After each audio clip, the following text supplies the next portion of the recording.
All right. Welcome, everyone, to this edition of CorpDev.Ninja. I think it's been a pretty crazy week for everyone, given the elections. I've got you on. I see you, Brian. Hello. How are you doing? Doing great. What a crazy week, and we're gonna get into your background and I've got some really juicy questions to ask, and you've got some great insights that we'll share on the show. But what a week! Just before we I know. I was saying earlier, I've watched more MSNBC in the last 72 hours than I've watched in the last 7 years. So it's been a thing. Yeah, I've watched for sure. I've been pretty glued this past week, and I think I've been like scrolling between CNBC, CNN. I've even been watching Fox as well, which I've never done ever. But I'm just wanting to see what everyone is saying across all sides. Oh yeah, well, I say Kornacki's my new hero. Like, the guy is amazing. Yeah. So. When do you think they're going to call it? When do you think we're going to have the final say, final judgment? Oh, it's what in 2000, it was December 4th or 5th, if I'm not mistaken. So, I'd probably put the over/under in after Thanksgiving. I mean, the networks will call it soon, I think. Yeah. Probably today or tomorrow, but maybe early next week. But, this isn't going to get sorted quickly.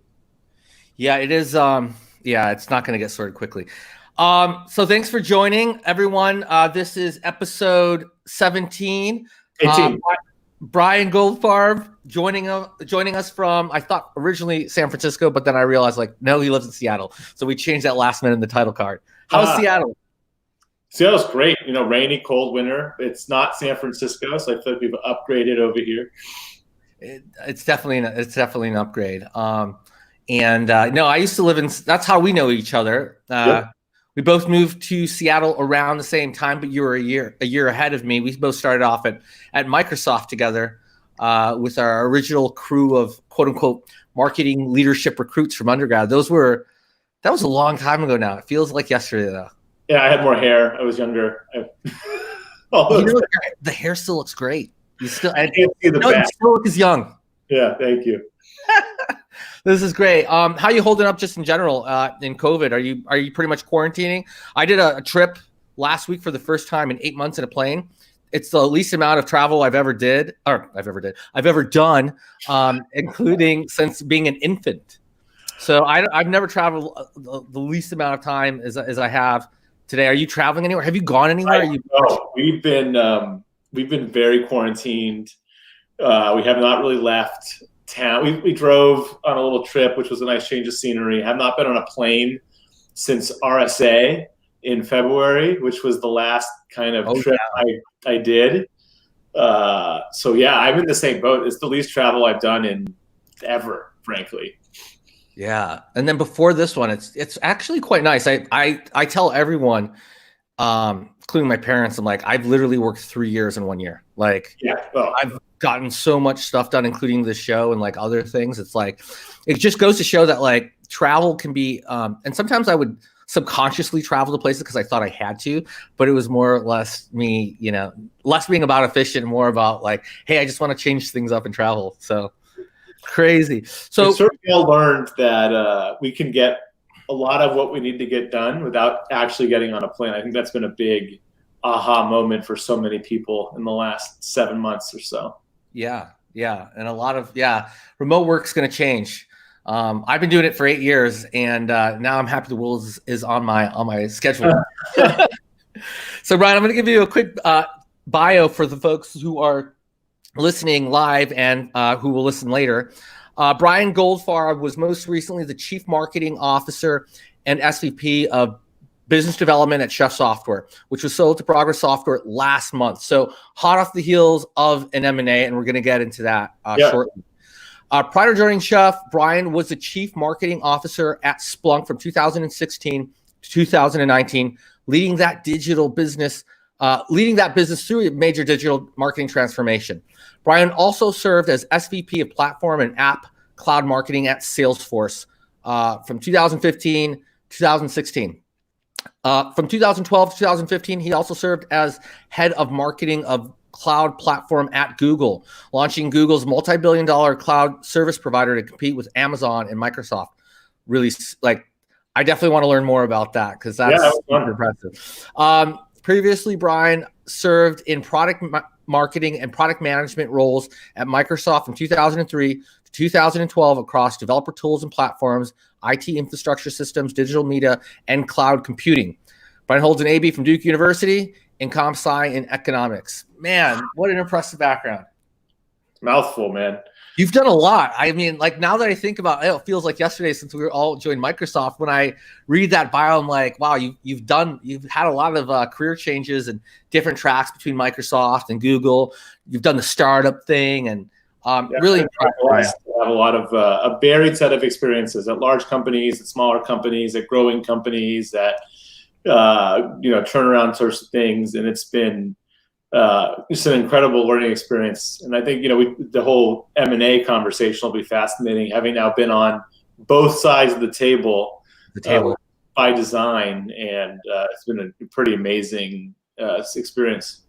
I think that's the future, though. Like, people who have I find the best business leaders and people, I mean, if you want to take an executive or leadership position at a company or even start your own company, I can't like express enough to folks, especially younger folks, that it's great to start off at a larger company so you can refine those skills and, building that professional gravitas and like learning process and analysis and just refining yourself, and then going to a smaller experience and then either continuing that path or jumping back in. But having that wide variety of experiences can only strengthen you as a business leader, either in your own business, your own startup, or if you want to be at a large corporate rising to the ranks, if that's what you want to go do. So I joke I've been chasing smaller and smaller companies, right? We started with over 100,000 at Microsoft, and so anything smaller was being smaller. But I think the interesting thing about leadership, when you're at one company for a long time, particularly a large company, which is an amazing place to learn. Like, there's nothing, you can't get a better MBA, better set of core business experiences than you get working for an established, mature organization. Like, they just have so much capability that you can learn from. But if you're there for too long, I think one of the muscles you don't get to exercise is the ability to learn how to do it someplace else. Different culture, different processes, different personalities, different ways of being successful. And so that muscle can sometimes not get exercised enough. And so that roundedness that you discuss in leadership is really being able to have varied experiences and figure out how to do your thing regardless of where it is. Yeah, no, I love that. And I think that's definitely some major wisdom that I think, as I've mentored folks, that you just got to just try a bunch of stuff, see what sticks, because by the time you're in your mid 30s or in your 40s, you should already be on your way of knowing what you're good at. And sometimes it takes longer. So I'm really interested, hot off the heels of an M&A, tell me about the process and what was your role to see this through successfully. So congratulations on the M&A. Thank you. Yes, it was the transaction closed last month, which was great, to a public company.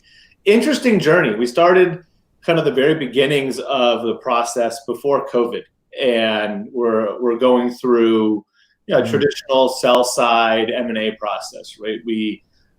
My role coming from the marketing and BD side was mainly in how do you package the story for for a potential investor or potential buyer, and how do you get that get the CEO prepared to have that conversation. That was my principal role, and later, obviously, during diligence, very hands-on in all the different components. But I think from my background and my experience, the storytelling component becomes the most important. And so we started it like you would any other corp dev conversation. We took it on the road. We've been a bunch of people. There's a lot of travel involved for.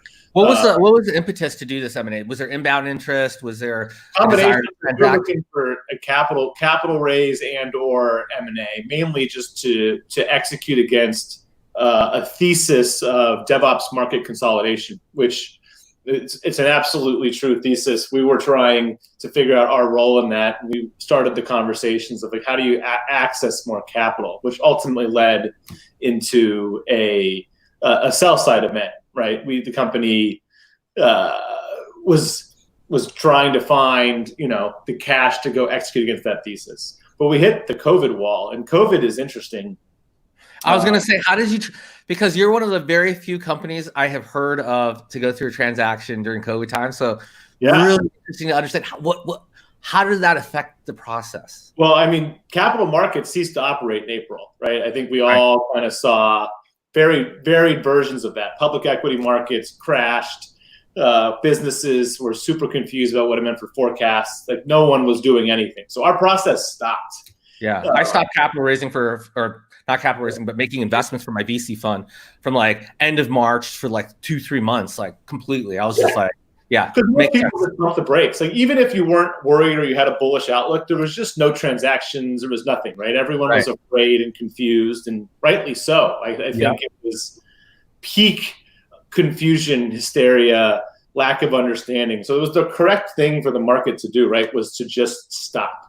Right. We saw that across everything. We saw that in the business and what was looking, from a pipeline perspective. We saw that from customers who were all trying to figure out their own, how do they shore up liquidity? How do they reduce costs? Things like that. And then on the M&A side, everyone was like, yeah, cool. We're going to, see what happens. And so April, May, and June were quiet. And that was fine. We were just running the business like everybody else, trying to figure out what COVID meant. And I think as we got to June, and many companies, I think in technology have seen this, the COVID tailwind became a little bit more apparent. Like there was all this fear of what it was going to mean. And actually it created a bunch of secular impact, right? Like certain businesses, obviously travel, entertainment, those types of things have taken a very large hit, disproportionate hit relative to say Zoom or technology companies that were totally polarizes whichever side of the equation you're on. Yeah, the money didn't go away; it just reallocated itself. Reallocated heavily, yeah. And being on the IT side, automation was a beneficiary, a tailwind. So we saw capital markets come back in the June timeframe, and what was fascinating about our M&A, we did the whole thing. Basically, it was like a process 1 that ended, and then a process 2 that was all done remote. That's remarkable to me. Nuts. All remote. We never met anyone in person, not once. No one. Oh my goodness. Was it disclosed? Does it publicly disclose the value of the M&A or? Yeah. It was a $220 million all cash transaction. Wow. And not a single person met. That is phenomenal.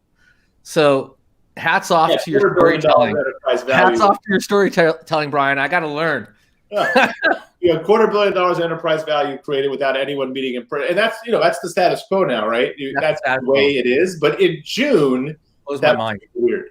I think that's the thing. You have to, it's now day 487 of March. But in day 60 of March, it was unheard of to think that you could do pretty much anything, like executive hiring, certainly M&A in a world, in a business that's so reliant on let's go to dinner, let's shake hands, let's look each other in the eye and say how we're going to do this.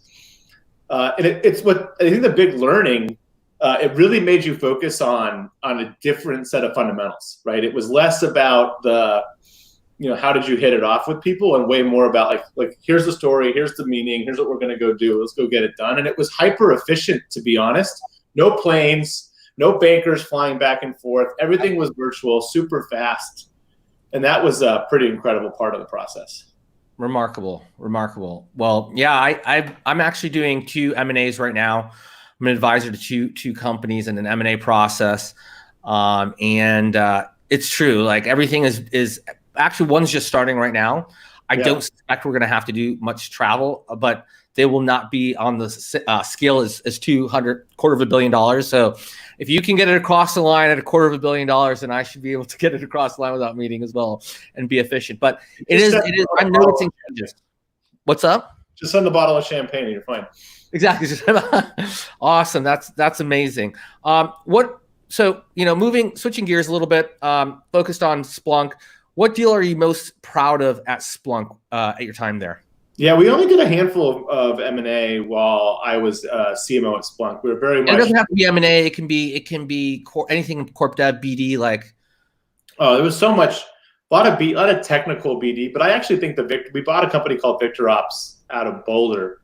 It was an IT, kind of competed with PagerDuty and Ops team in that kind of on-call space.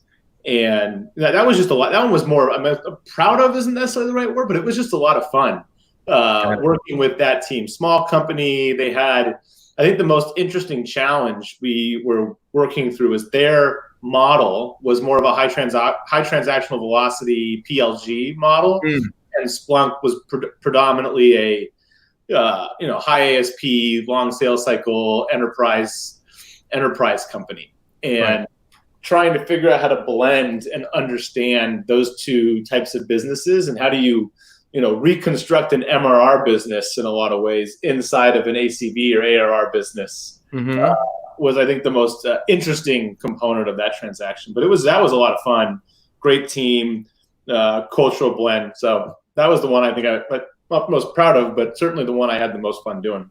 How long did that take you? That was pretty quick. Quarter, maybe 3 months. Yeah. Wow, that's fast. Yeah, I always say M&As typically take at the shortest amount of time 3 months. Yeah, typically average 6. 4 or 5 months. I don't think to be fair, I may not have been involved in the very beginning of the dialogue when I got it. So maybe there was a couple months in front of it, but it kind of recalls being pretty fast clip. Once it got going. Awesome. How does corp dev differ at large companies like Salesforce versus startups? And we know that you also had a big role at Salesforce previously, but just curious. How do they differ? My view, that's a great question. I think the view is, as companies mature, the corp dev function matures, and like anything at scale, you get specialization, you get focus. So Salesforce has an incredible corporate development team, whether it's ventures or the venture side of the house, or the later stage, or even just M&A components that they do. And it was a big machine, right? So I think in a big company, you typically don't get your hands on all the different M&A conversations like in your stovepipe. So when we were doing some of the in the platform side, we had some early conversations about different companies that could be interesting. So my role in corp dev was mainly on the partner piece and less on the M&A side, which I think is the reality. Like either you're in corp dev or you're not in corp dev, and then you're a deal sponsor in your little universe. But that's, I think, the biggest difference. In the smaller companies, everyone plays a hand. So when we were looking at buy-side transactions, a lot of the debate was like, hey, how do we even have the capacity to manage this type of an activity?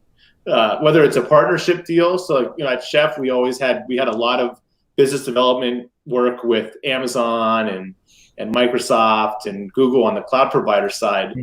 And you just had all these capacity constraints that made it kind of an interesting dialogue. That's kind of one piece.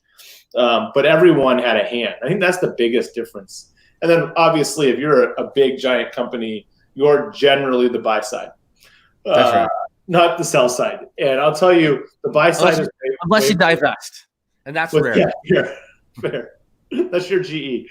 Yeah. GE. Awesome. So what was the big, and you also spent quite a while at Google and obviously Microsoft. What was the biggest learning lesson from Google? And this is before, I think that was a step right before you had a major role or an executive position at Salesforce, but you had a major role at Google as well. So what was the biggest learning lesson from Google? The Google role was fun because it was a build job, right? It was the ultimate do a startup with complete safety net, all the different pieces of Google behind you.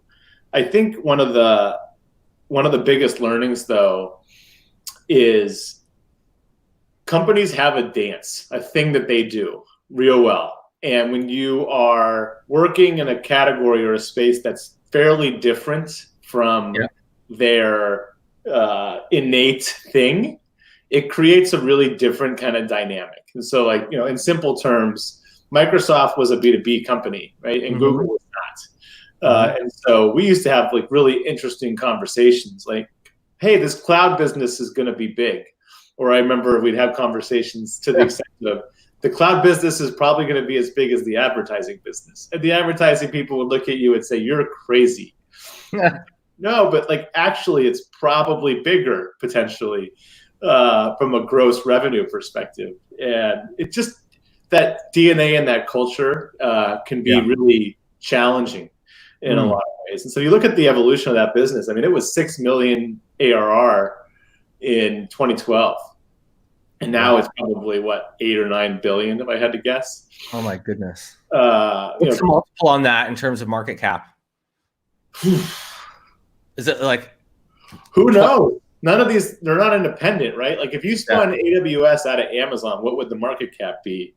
350, 400, 500 billion, maybe more. Wow. Like it's hard to say. Like what's the market cap of, what's the composition of Amazon's market cap that's from AWS? It could be $1 trillion of it for all we know.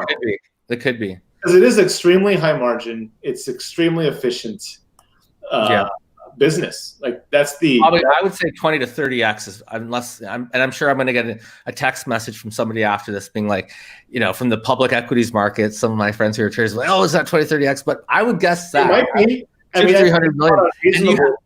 And you help build that.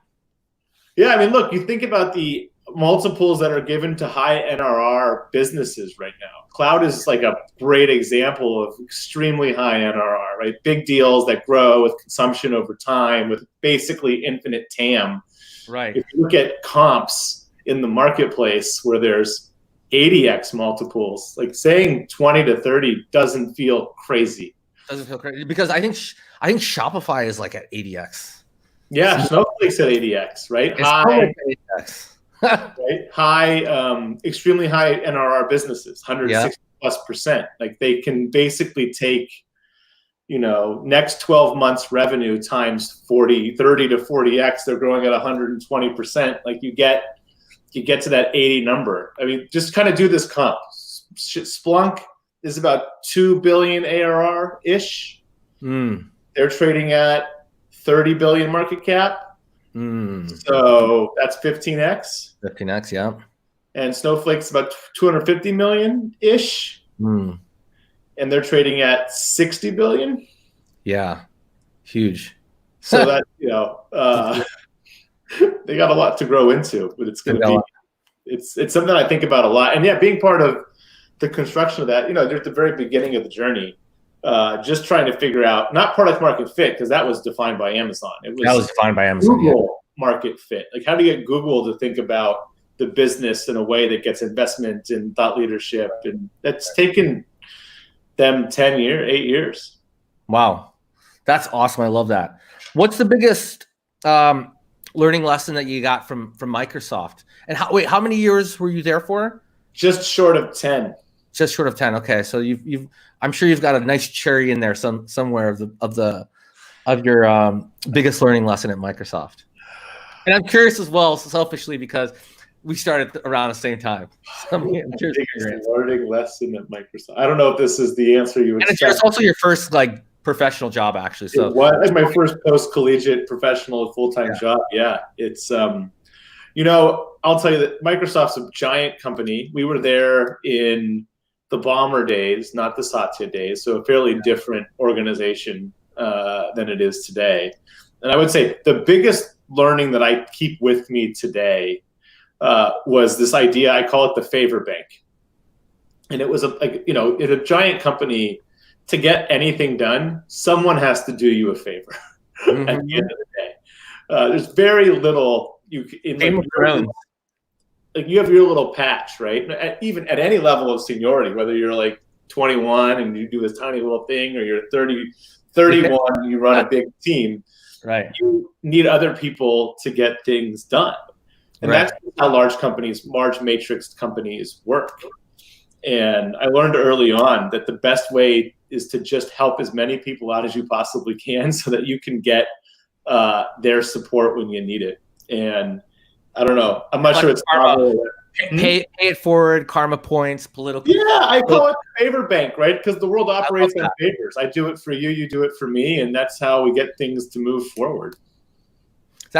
I think that's a good credo just in life in general. I've never thought, like, I'm not a zero sum type of person.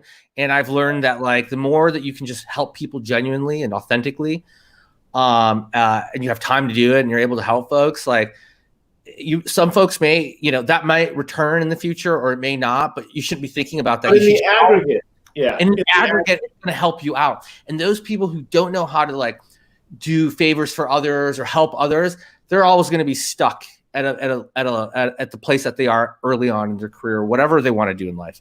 So I love the favor bank idea because that's something that I didn't even know how to name, but I'm a proponent and keep it in the back is what I always used to say to myself. You always want to never be in debt.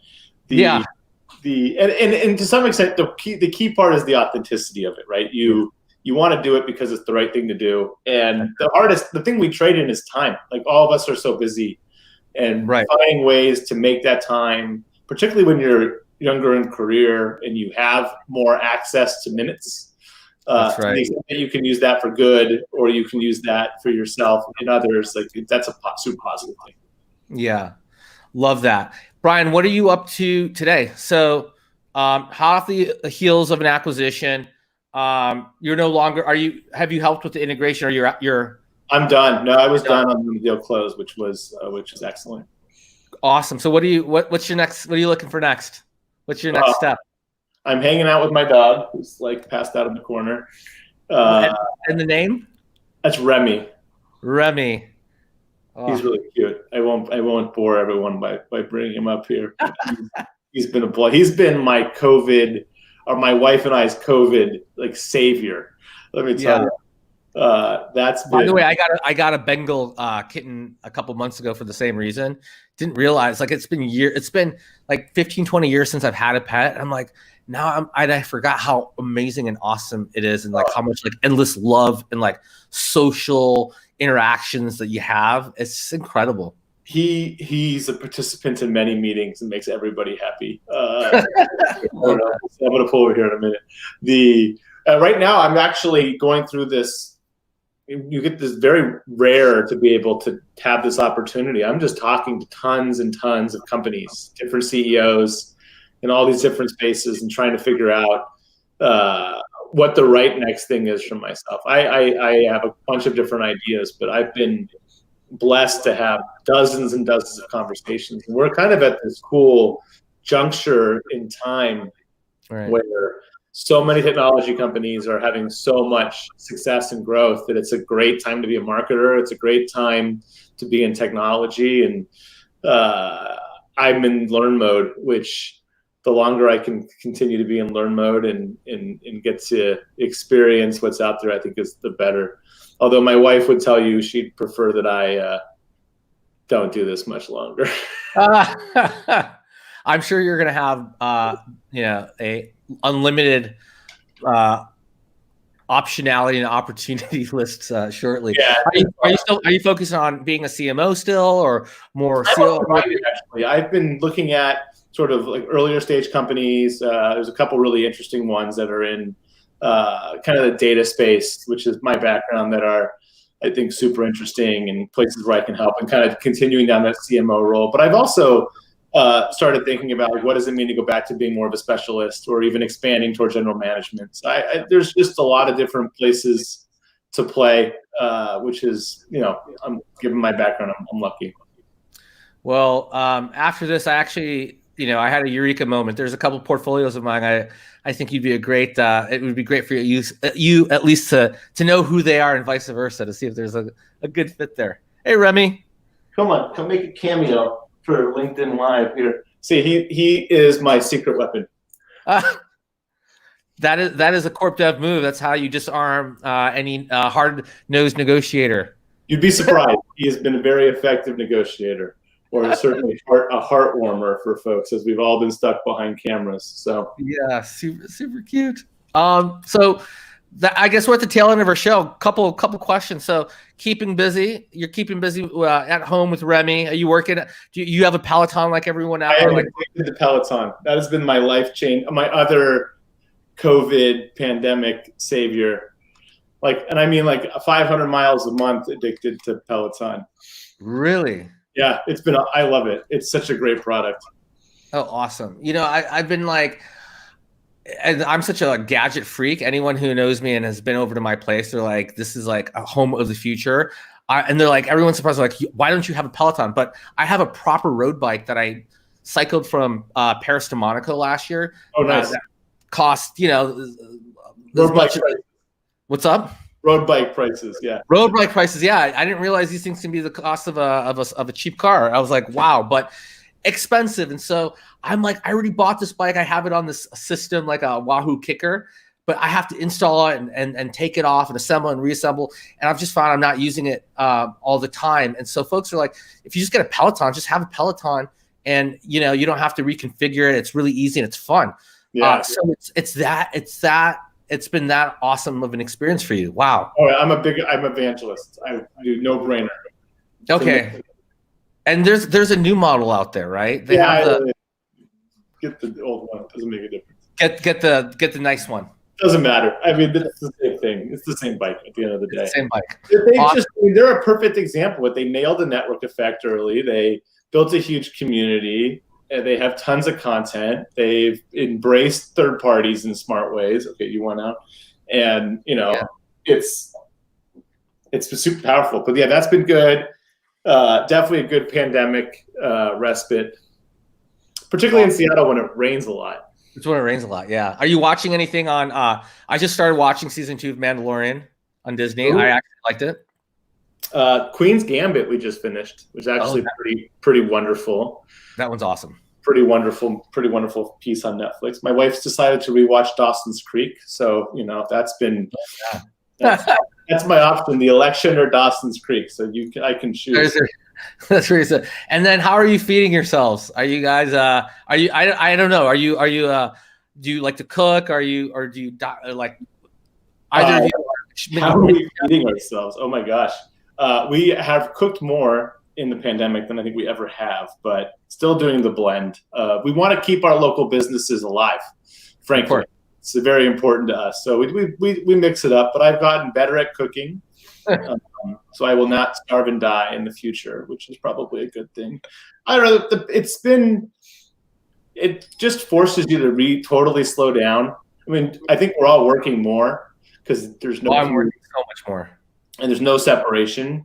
But I also think it's gotten us all, at least in my life, to stop and appreciate some of the littler things that maybe you get lost in running through airports and totally. all the things. So it's been really positive. Amazing. Well, we are at the tail end. Brian Goldfarb, loved having you on the show. Congratulations on all the success. Thank you very much for the insights that you've shared with us regarding M&A, COVID. Building $100+ billion, $200, $300 billion divisions at Google, and so on and so forth. And I'll follow up with you after as well regarding a couple opportunities I think that you might want to see as well. So thank you so much. All right, take care. Thanks everybody. Thank you.